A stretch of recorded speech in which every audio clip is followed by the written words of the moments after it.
बहुत रिग्रेट होता है ना। कोई शेयर आपने एनालाइज कर लिया था, आप लेने का सोच ही रहे थे, उस समय लिक्विडिटी नहीं थी, या आपने लिया तो थोड़ा सा लिया, या कुछ डाउट आ गया, आप बिजी हो गए, आपने नहीं लिया। एक आध साल बाद आप मुड़ के देखते हो तो वो 10 गुना बढ़ गया, कुछ सालों में 20 गुना, 50 गुना, और आप सोचते हो उस समय बस एक ये स्टॉक ले लिया होता ना तो आज मेरी जिंदगी बदल जाती, मेरे जो फाइनेंशियल स्ट्रगल्स हैं वो खत्म हो जाते। बहुत रिग्रेट होता है ऐसा, क्योंकि आपने मेहनत कर ली थी। आपके साथ ऐसा हुआ है? आई एम श्योर हुआ होगा ना। अगर हुआ है तो कमेंट करके मुझे बताना कि कौन से स्टॉक में हुआ है और आपने उसको क्यों नहीं लिया था। मेरे साथ ऐसा बहुत बार हुआ है, मतलब गिनती भूल चुका हूं मैं, इतनी बार। क्या मुझे उसका रिग्रेट होता है? रियल वर्ल्ड के सिनारियों से समझाता हूं।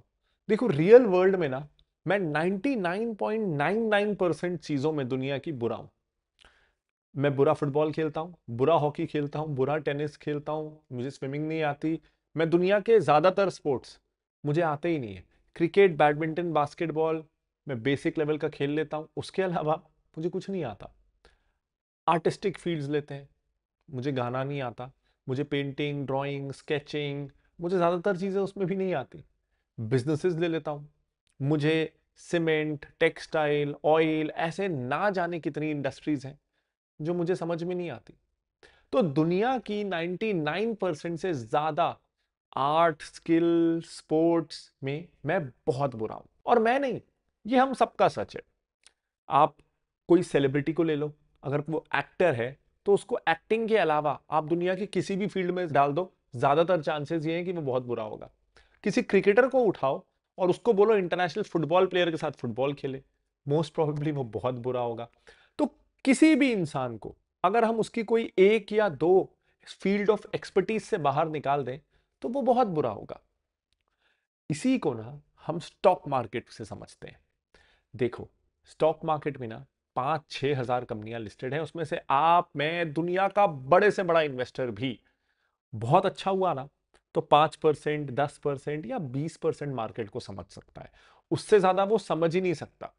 तो बाकी जो 80-90% मार्केट है ना, वो मार्केट बुरा है ऐसा नहीं है, वो मेरी समझ के बाहर है, वो मेरे सर्कल ऑफ कॉम्पिटेंस से बाहर है। तो वहां भी कुछ कंपनियां बहुत अच्छा करेंगी, मल्टीबैगर्स होंगी, लेकिन मुझे बार बार ये खुद को समझाना है कि मेरे हक में वो मल्टीबैगर नहीं था, क्योंकि वो मेरा स्किल नहीं है। अगर वो मल्टीबैगर मेरी नजर में था भी और मैं उसे ले भी लेता तो मेरा दिमाग खराब हो जाता, कि मैं जो पिक करता हूं वो सोना हो जाता है, मेरा प्रोसेस कमजोर हो जाता। मैं वो पैसा कमा भी लेता ना तो वो पैसा टिकता नहीं, क्योंकि मैं एक गैम्बल से कभी भी संतुष्ट नहीं होता। मैं ऐसे और बहुत सारे गैम्बल करता उस फील्ड में जिस फील्ड के बारे में मैं कुछ नहीं जानता हूं, और जो कमाया था ना उतना या उससे ज्यादा मैं गंवा देता। जैसे आपने कभी क्रिकेट नहीं खेला, आप सीधा बड़े लेवल का क्रिकेट मैच खेलने चले जाते हो, पहली बार आपने 20-40 रन मार भी दिए ना तो अगली बार आपका कॉन्फिडेंस बढ़ जाएगा और आप पिच में उतरोगे और शायद अगले कई मैचों में आप 0, 1 या 2 पे आउट होगे, क्योंकि तुक्का जब आपकी स्किल नहीं है तो एक दो बार ही लगेगा। इसीलिए उन डोमेन्स में या उन सेक्टर्स में जब कोई स्टॉक मल्टीबैगर होता है जिन्हें मैं नहीं समझता, जो मेरी मेरी टीम के सर्कल ऑफ कॉम्पिटेंस के बाहर है, तो वहां कुछ भी हो मुझे फर्क नहीं पड़ता। और लाइफ में भी ऐसा होता है। अगर मैं इंडिया में अपने शहर में रहता हूं और दुनिया के दूसरे कोने में किसी आईटी वाले को 2 करोड़ की सैलरी मिल रही है तो मुझे जलन नहीं होती है। अगर किसी का music album millions of copies बिक जाता है तो मुझे जलन नहीं होती है, मुझे पता है वो मेरे सर्कल ऑफ कॉम्पिटेंस के बाहर है। लेकिन स्टॉक मार्केट में मैं अच्छा ट्रेडर बनना चाहता हूं, मैं अच्छा कमोडिटी ट्रेडर भी बनना चाहता हूं, मैं अच्छा इन्वेस्टर बनना चाहता हूं, मैं अच्छे पेनी स्टॉक ढूंढना सीखना चाहता हूं, अच्छे ब्लू चिप स्टॉक्स, अच्छे value stocks, growth stocks, contrarian stocks, हर तरह की इन्वेस्टिंग और ट्रेडिंग को मैं सीखना चाहता हूं और उसमें मैं ही अच्छा हो जाना चाहता हूं। तो ये होने वाला नहीं है।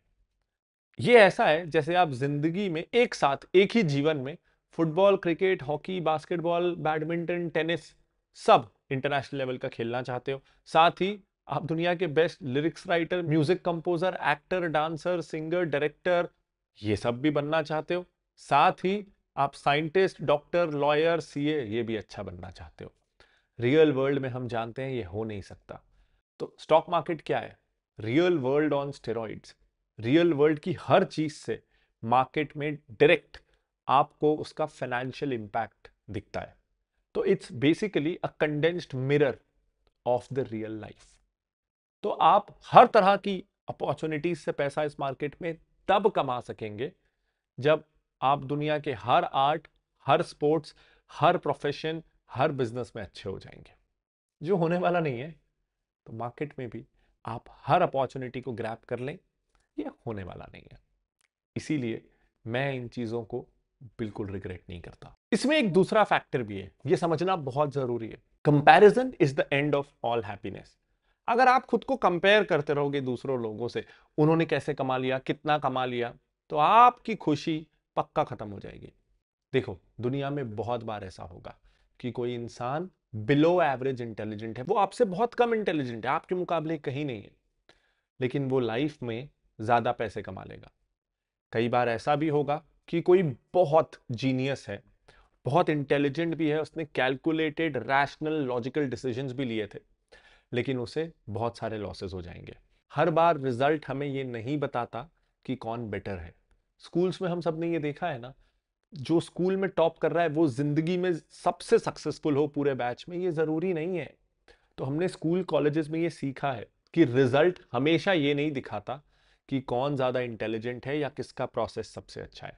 तो हमारा जॉब ये है कि हम प्रोसेस को सही रखें, क्योंकि उससे सक्सेस की चांसेस मैक्सिमाइज होती हैं, गारंटी नहीं होती। देखो, किसी का प्रोसेस अगर अच्छा है ना, तो हो सकता है वो 10 में से 8 बार सक्सेसफुल होगा। किसी का प्रोसेस खराब है, वो 10 में से 2 बार सक्सेसफुल होगा। तो खराब प्रोसेस से भी, गैम्बलिंग करके भी, अनइंटेलिजेंट डिसीजंस लेके भी, बिना कुछ एनालिसिस किए भी कई लोग स्टॉक मार्केट से बहुत पैसा कमाएंगे, क्योंकि प्रोसेस आपकी चांसेस बढ़ाता है, गारंटी नहीं करता। और प्रोसेस का ना होना आपकी चांसेस कम करता है ऑफ सक्सेस, उसको खत्म नहीं करता। तो हमेशा कौन सक्सेसफुल है उसको ब्लाइंडली फॉलो करना हमको छोड़ना पड़ेगा, और किसकी एक दो चीजें नहीं चली उसे ब्लाइंडली डिसरिगार्ड करना भी हमें छोड़ना पड़ेगा। बिल्कुल उसी तरह जैसे दुनिया के बेस्ट स्पोर्ट्स पर्सन भी हर बार, हर मैच में, हर इवेंट में अपना बेस्ट परफॉर्मेंस नहीं लाते हैं, इसीलिए हम उन्हें मल्टीपल चांसेस देते हैं। तो ये चांसेस आपको खुद को भी देनी है, बिना खुद को जज किए, या बिना, अगर आपके पड़ोसी ने गैम्बलिंग करके, कोई क्रिप्टो खरीद के, कोई अनरेगुलेटेड एंटिटी के साथ ट्रांजैक्शन करके बहुत पैसे कमा लिए हैं, तो अपनी इंटेलिजेंस को साइड में रख के उनके पीछे पीछे नहीं जाना है। वो लकी हो गए। आपको उस प्रोसेस में रहना है जिससे ज्यादातर लोग पैसा कमा रहे हैं, एक या दो नहीं। मास मनी किस प्रोसेस से बन रहा है, वो प्रोसेस से आपको स्टिक करना है। एक और बात, आपको अपने रिजल्ट्स ना हमेशा जज करने हैं पोर्टफोलियो लेवल पे, इंडिविजुअल स्टॉक लेवल पे नहीं। कई बार क्या होता है ना, आपको कोई आके बोलेगा, अरे मैंने ना वो शेयर में 20 गुना कमा लिया, मैंने 1 लाख डाला था 20 लाख हो गया। पता चला उसने वैसे 1-1 लाख रुपए 20 और स्टॉक्स में डाले थे जो सब जीरो हो गए, लेकिन वो आपको बताएगा सिर्फ अपना सक्सेस। तो कभी भी जब आप किसी को जज कर रहे हैं, चाहे खुद को भी जज कर रहे हैं, तो ये जो इंडिविजुअल स्टॉक्स की कहानियां होती है ना, ये मीडिया में बहुत अच्छी लगती हैं।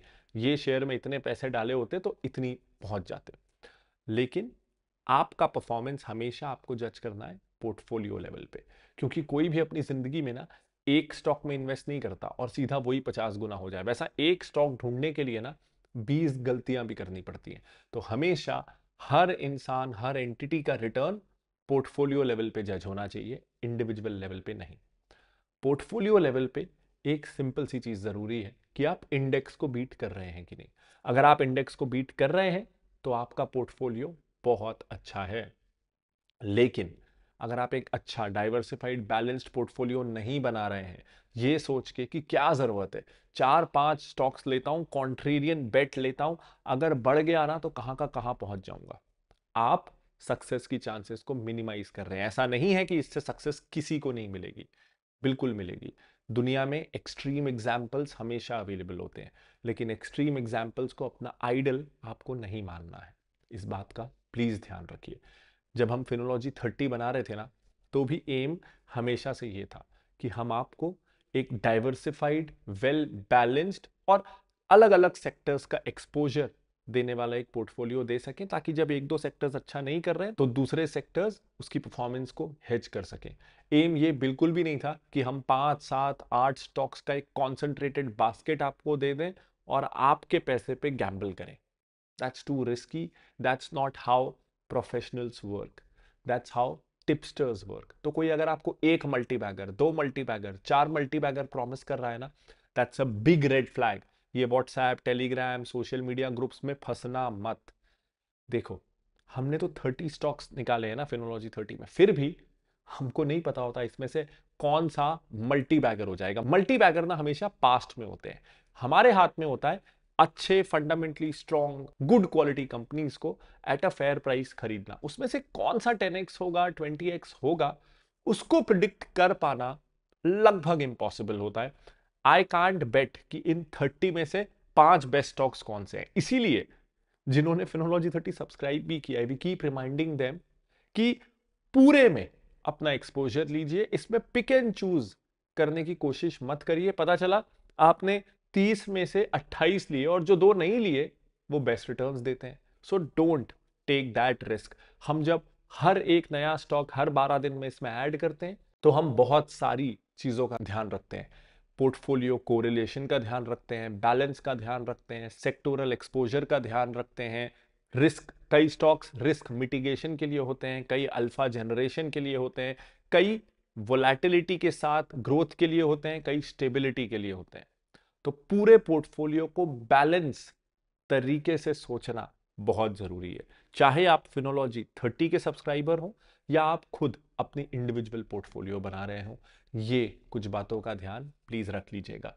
अगर आप फिनोलॉजी 30 का एक्सेस चाहते हैं जहां आपको मिलते हैं 30 stocks for long term serious investors, हर 12 दिन में एक नया स्टॉक, ताकि जैसे जैसे आपके पास फ्रेश इनकम आए उस समय जो बेस्ट स्टॉक टू बाय है वो आपके लिए अवेलेबल हो और ऐसे करके साल भर में आपका एक वेल डाइवर्सिफाइड पोर्टफोलियो बन सके, तो इसका लिंक वीडियो के डिस्क्रिप्शन में और ऊपर कार्ड में है। मैं उम्मीद करता हूं कि वीडियो से आपको थोड़ी शांति मिली होगी और आपको एक मेंटल मॉडल मिला होगा कि जब आगे भी आपके साथ ऐसा हो कि आप कोई स्टॉक रिजेक्ट करो और वो बहुत ज़्यादा बढ़ जाए, या आपका कोई दोस्त रिलेटिव आपको बताए कि उसने कितना पैसा कमा लिया, तो हमारा मन खराब ना हो, हम रिग्रेट ना करें और हम ये समझें कि एक स्टॉक से नहीं, कि पोर्टफोलियो लेवल से अपने परफॉर्मेंस को जज करना है। और अगर कोई किसी ऐसे स्टॉक, ऐसे सेक्टर से कमा रहा है जो मेरे कॉम्पिटेंस के बाहर है, तो ये एक्सेप्ट करना है कि मैं उससे पैसा नहीं कमा सकता था और रिग्रेट नहीं करना है। This is Pranjal Kamra signing off. Bye bye.